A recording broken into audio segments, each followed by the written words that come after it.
erase backups. That's been a common one. They'll delete backups. So you don't want to just back up on site. You got to replicate that to the cloud and have retention for for a year or more.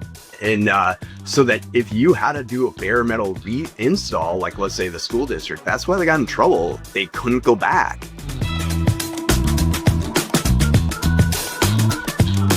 Welcome to the Getting the Deal Done podcast with my special guest, Scott Wittstock.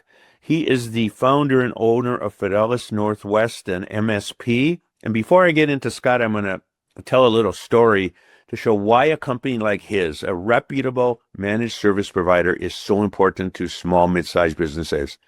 A client, we were working on a buy-sell deal. We had a buyer from across the country, and right within the month before closing, the client's MSP got hacked. Sensitive information is what my client dealt with. MSP opened the doors to all that information, and ransomware, $500,000 of fines and everything else derailed the deal and set the company back quite a bit. If he had been working with Scott, that wouldn't have happened. And that's all I can say, Scott, that, you've got a really good operation, and let's get into it.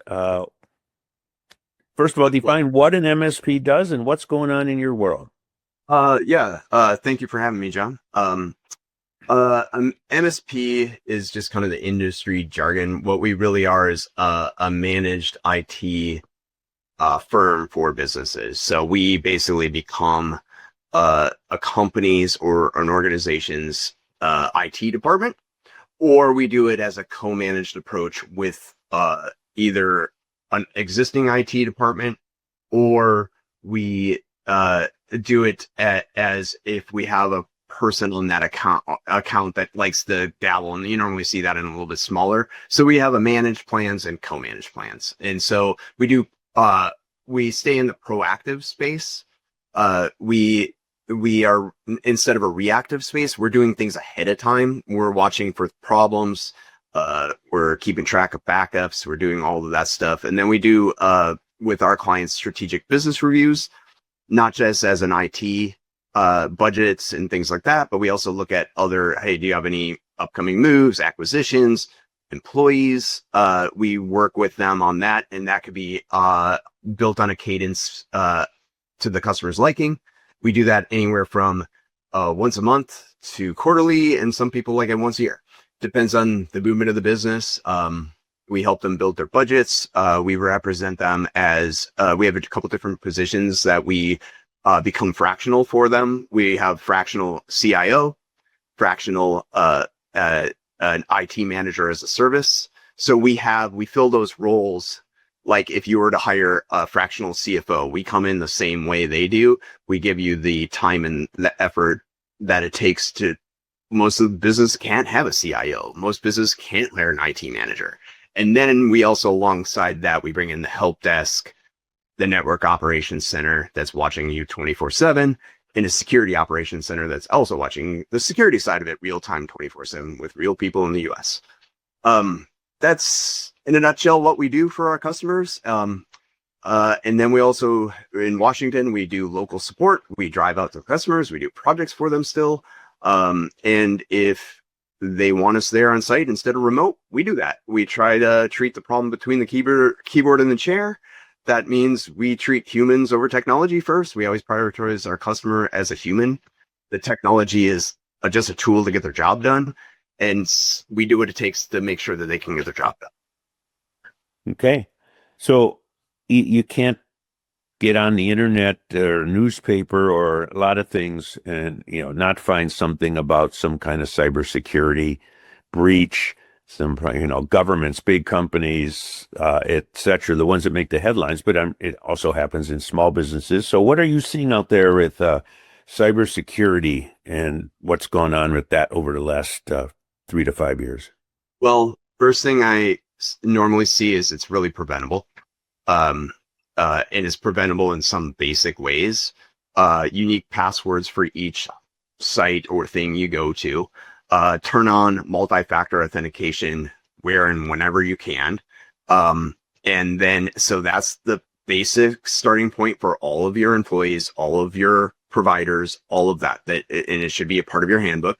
And and then from there, if you did those basic things, there was one in Texas where a whole city and everything got taken over. It was reused passwords by the provider.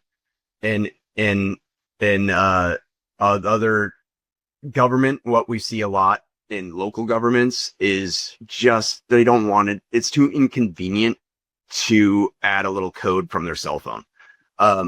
So and then they find out what's really inconvenient is to be down with ransomware for, or sometimes weeks.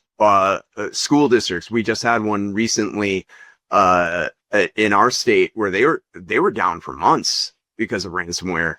And so if they would have had those couple protections, it came in with email, and it almost always does. I think we think of the things from the movies where there's some super smart guy that can control the traffic lights and all that. No, they're just social engineering. They're putting it in an email, tricking you into clicking on something. And they're smart enough to not launch it right then. They will live on these networks for a while, pick up the patterns, erase backups. That's been a common one. They'll delete backups. So you don't want to just back up on site. You got to replicate that to the cloud and have retention for for a year or more. And so that if you had to do a bare metal install, like let's say the school district, that's why they got in trouble. They couldn't go back. And so even if you could go back a year, 2 years, it's a better starting point than zero and rebuilding a complete network. And that's what they had to do. Servers, computers, they had to bring one thing on at a time. So the major thing that we run into with almost all new clients, unfortunately, we gain clients because of this. They find the last firm, like you were just talking about, didn't do the steps that they talked. Because as an IT provider, I hold the keys to the castle, everyone's castle. So what we have to do is make sure that we are securing your data, your passwords in very efficient yet protective ways. For example, what we do is our employees see star, star, star.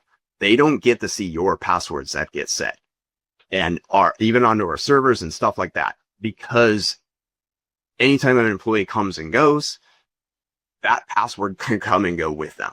So they get star, star, star, star, and only the executives and the owners of this company can go in there and actually help them. And it deploys. We use password keepers and things like that do these tools. Another really bad one right now is using LinkedIn, adding themselves to your IT company, making it look like you work for that IT company, and posing as the help desk. And so they call you and go, "Hey, I got to do this thing on there." "Oh, I don't know you." "Well, check out me on LinkedIn. I'm right there." And so they do that move, and "Oh, okay, I guess I can trust you to do this." So what we had to start doing as IT provider, number one, reach out to LinkedIn and, have to ask them to remove them. I have no control over that, but other than reporting it. And then what we end up doing is it's again is a trust but verify. If I'm working with you and you say, "I'm John," I should be able to go, "John, give me this one key, this one piece of information so I can verify you're you." It should go the other way from the provider to you as well. You should go, "Scott, that sounds great. You're working for Fidelis's help desk. Sounds great. We have can you give me the code that you have?" And we share that system just like a normal bank does, or that multi-factor, but it all goes through our ticketing tool. So we had, over the last few years, we implemented that. We're trying our best to stay on top of it. It's hard with the rise of AI, but we stay on top of it. So, what you're talking about is, well, that code word. It's been in out there for years with, all the scams on, grandparents, great grandparents, then, "Hey, I'm your granddaughter and I'm in trouble. I need money. Can you wire it?" Or, something. And it's like, grandparents should have a code. How do I know this is really you?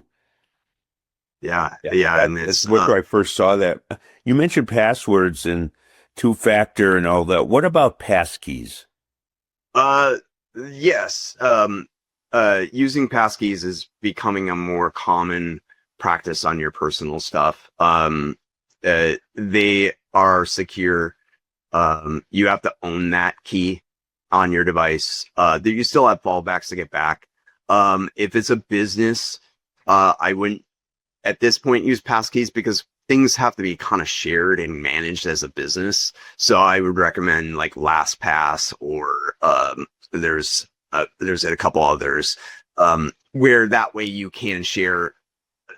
Some things just simply don't give you a bunch of users, so you have to share passwords. We build in alarm systems, the door codes into that, all of these things. But if I was personally, I use passkeys. I'm a huge LastPass user. I would use any official password manager, even if you're using the free one. Personally, couldn't even tell you what my passwords are because they're, Yeah. I get mad if they're not 64 digits. And like, why only 8? Like that can be hacked real, they can do brute force to get into that. I don't think they spend any time on that anymore. We're not that high value. Ransomware is what they want. That pays the bills. And if they can get ransomware on your network, and they even price it accordingly. Like if they did a small organization, they're going to make that ransom maybe like 10 grand, something that you can pay.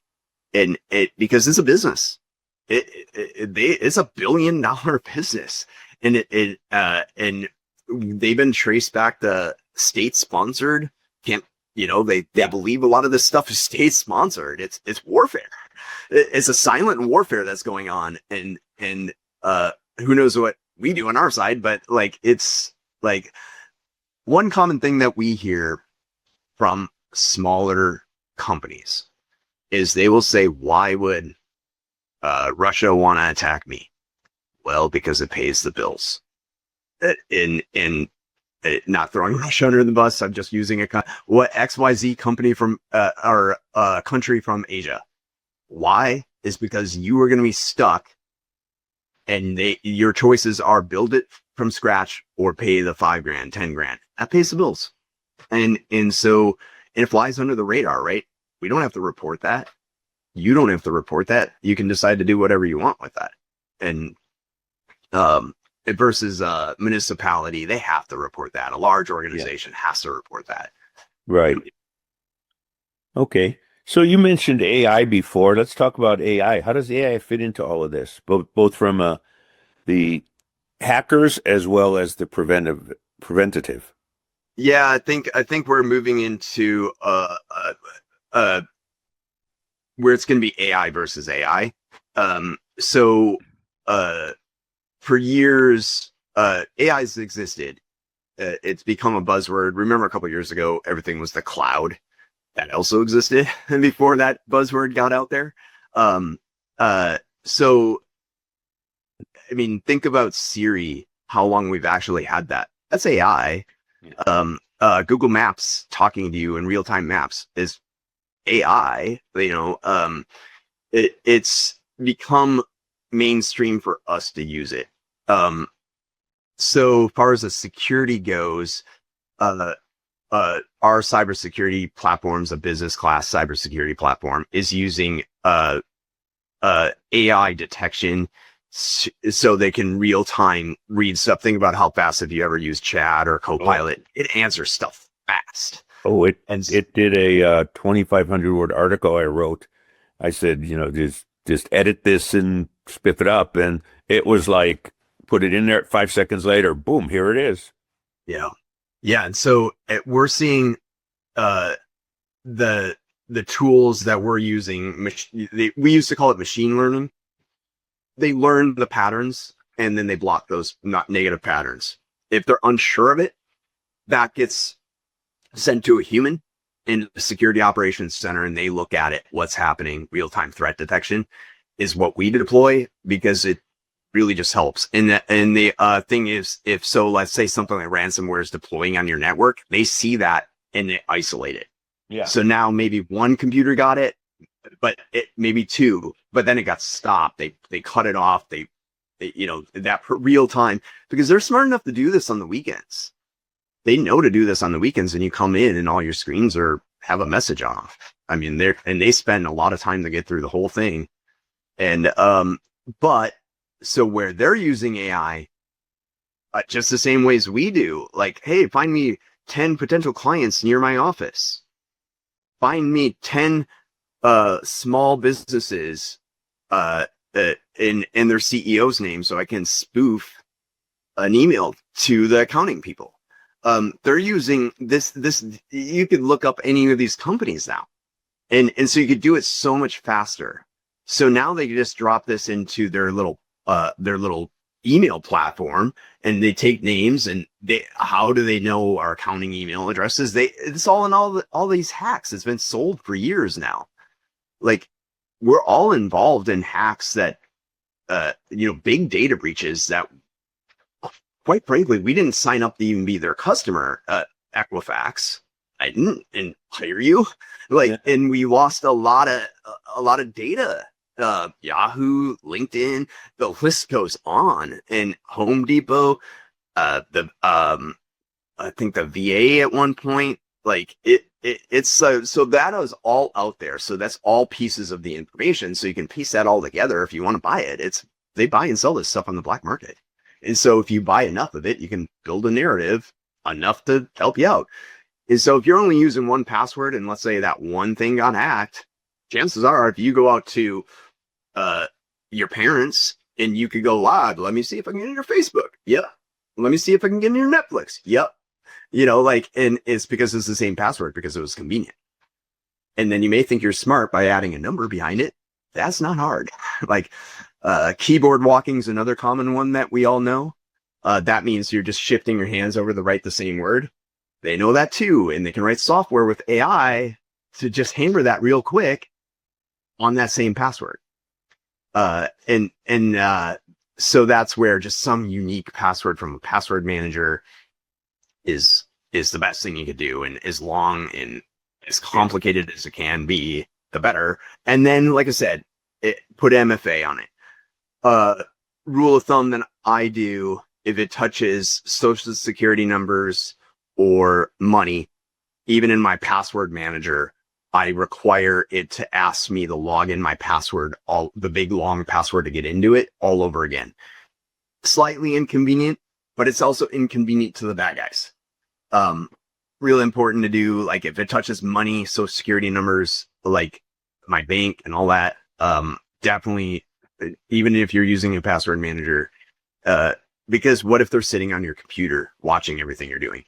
And they have been known to do that, and they can do, other things to do is make sure when you're closing down for the day, make sure your password manager is logging off. You don't want to keep that stuff off. There's settings on them that the best advice I can do on those kind of things. And we teach this to our customers. We provide cybersecurity awareness training, and it's annual and an ongoing weekly video. We do simulated phishing.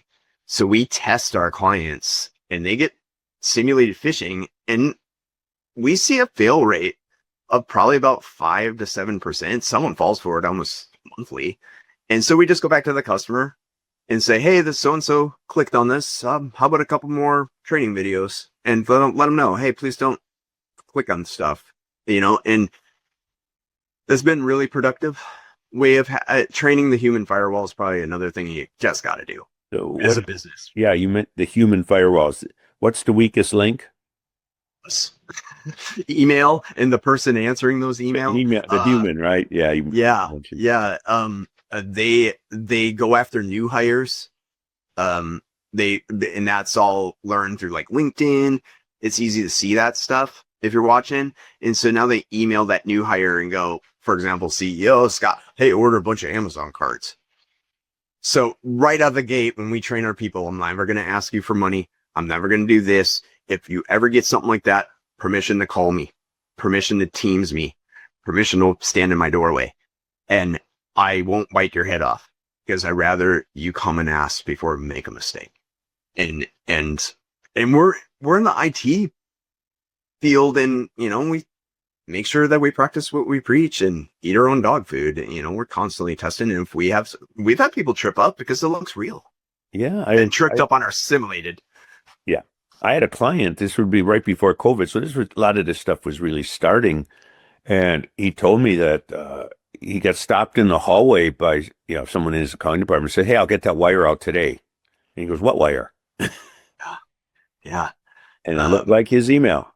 Yeah. I've done, I do executive level training, and I'll come out to boardrooms and train any of the executives or senior management that company wants me to train them on. And we sit down for a couple hours of bread and lunch, and I sit down with them. And because we are the busiest people when we're running businesses, and sometimes we go, yeah, I'll do that later. And sometimes that real life live training gets the point across a little better, and also builds nice connections between us and them. We're here, real people trying to help them. And people are really receptive to that concept.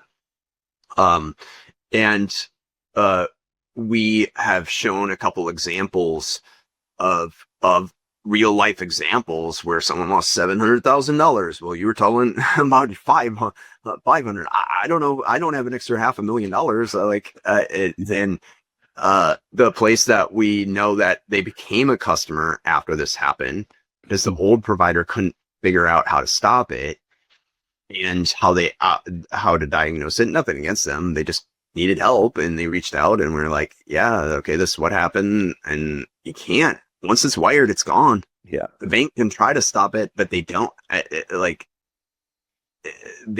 wish the banks would do more. But they're not going to anytime soon. And honestly, there's other things I wish we could do as a society. Like if it was against the law to pay the ransom, it would go away. Like, because if we couldn't pay the ransom, like, what would their point be? Like, the wire fraud, that's a different story. But turn on protections everywhere, and tell your bank, we do not wire, see if there's any rules you can put around it. Yeah. So I know a little bit about your industry, and, we work together a little bit, and I know that it's very fragmented. Very. Very fragmented. So and there's a lot of, and we even talked about this before we started recording, there's a lot of 1, 2, 3 person shops, and that's where I'm guessing they can't handle some of the things you're talking about. But what's going on in your industry?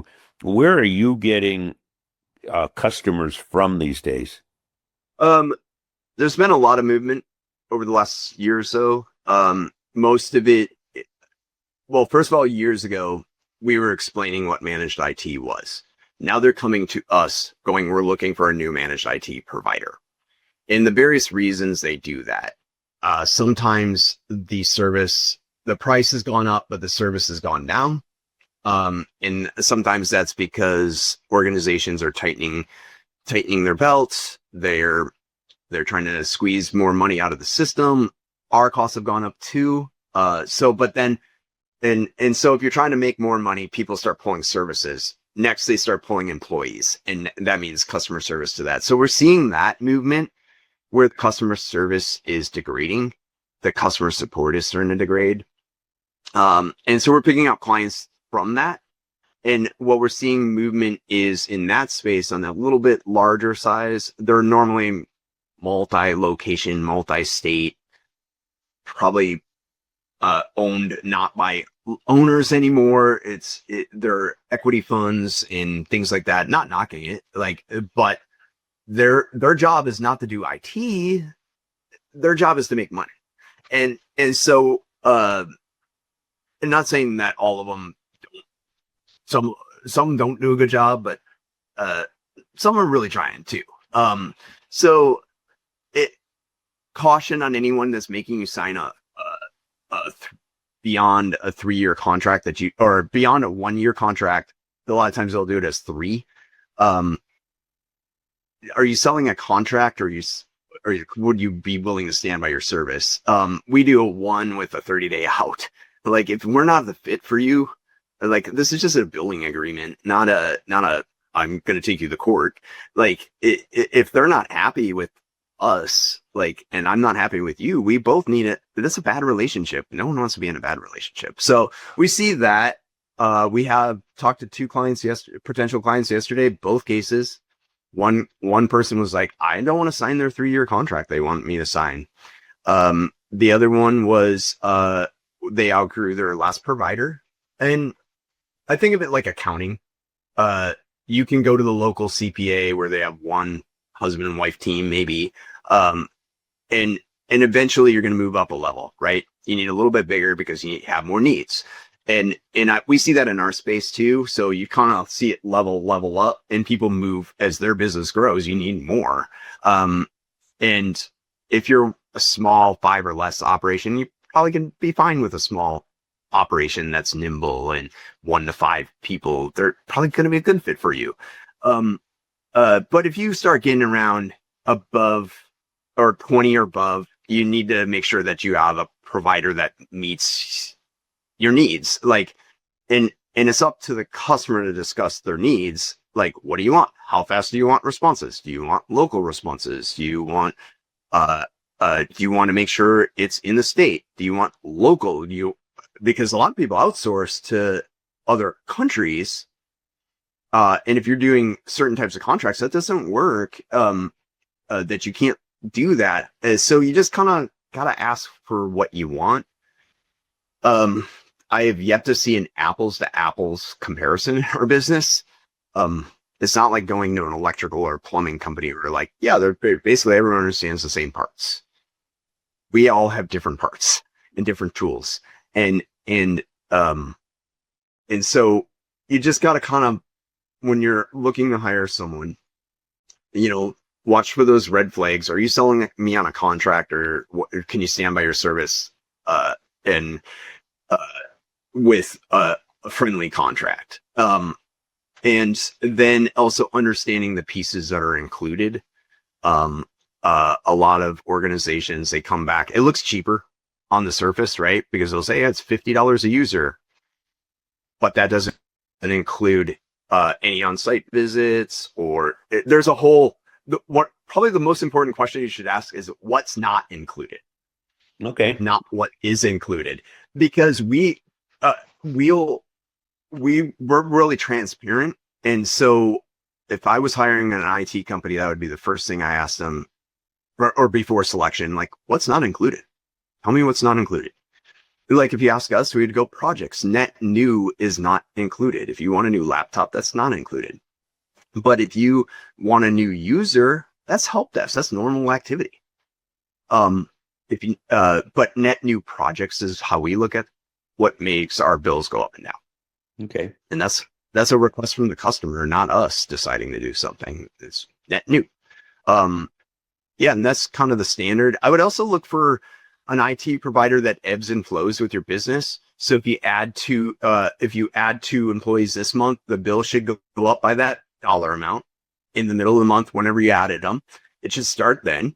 And then also the opposite. If you lose 5 people or remove 5 people, they should also remove that for you. It should ebb and flow. That's why I said our contracts are more like billing arrangements than an actual contract. It's just like, hey, this is what we're going to bill you for this year. This is the price. We agree this is the price. And because IT departments should ebb and flow with their business, right? Hey, we're adding people. We're losing. That's normal business. And you don't want to lock anyone into, oh, you said you were going to have 50, Yeah. And so that's how we operate. And I don't think a lot of people do that, but. Well, all these things you're describing, I'm thinking of many other industries that have had roll-ups, and then the service tends to go down because whoever's doing a roll-up needs to pay their debt, etc. So, So this is, Scott, this has been fascinating. We've buzzed through almost half an hour already. Yeah. So, different topic. What do you like to do when you're not doing tech stuff for your clients and running? I like to do a lot of different things. I am blessed to be in a position where I work remotely most of the time. And so it's great is I get to see my 2 younger daughters off to school, and I get to receive them at the end of the day. That's dad being number one. And then inside next after that is I love to coach, and I've been a coach. I can't even remember since I was in my early 20s. And I used to coach wrestling a lot. But as age happened, that got a little harder. So now and I've also have a track coaching experience. So I coach the local, the city team for Renton. I've done both track and cross country, and that's a passion of mine. I love that. Great. And so I have a whole team of coaches that work for me. I have a couple hundred kids, and it's fun, and I like it. And I like developing a program. And then beyond that, in my own house, I love dinking on 3D printers, and I'm a movie buff. And I, other than 3D printers, I don't touch technology at home. Like I'm done with it at the end of the day. Yeah, I'm a woodworker. I like working with wood. I a couple years ago, when I was considering moving on myself, or what would I be without Fidelis, I went down that journey and like, hey, what am I without this company?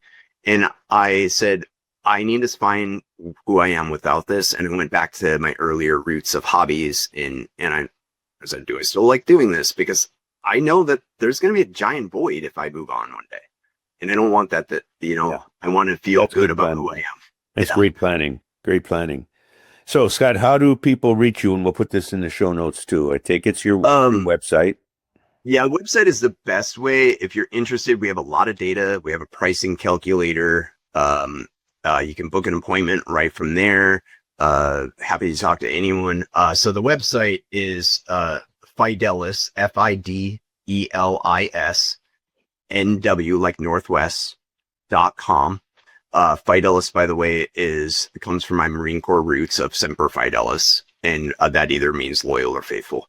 And so that's where Fidelis comes from. So we're Fidelis Northwest. We'll also just call ourselves Fidelis. But yeah, so our website has a ton of stuff on it. If anyone's interested in just kind of looking at pretty transparent pricing, and then we customize from there.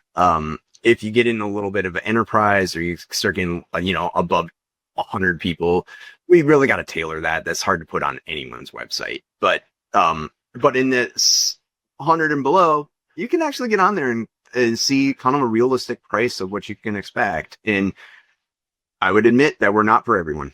And, and yeah, so that's how we can get old. We have a ton of knowledge on our website. We get a lot of leads, and people find us on our website. So great. You can book an appointment right from there. Like if you want to talk to us. This has been a pleasure. It's been very informative. And I'll say, obviously, something that should be top of every, not just business owners, but every person's mind, all this stuff that's going on with technology and cybersecurity, and to tie into AI, which makes it easier for the bad guys and gals. So, Scott, thank you for being on.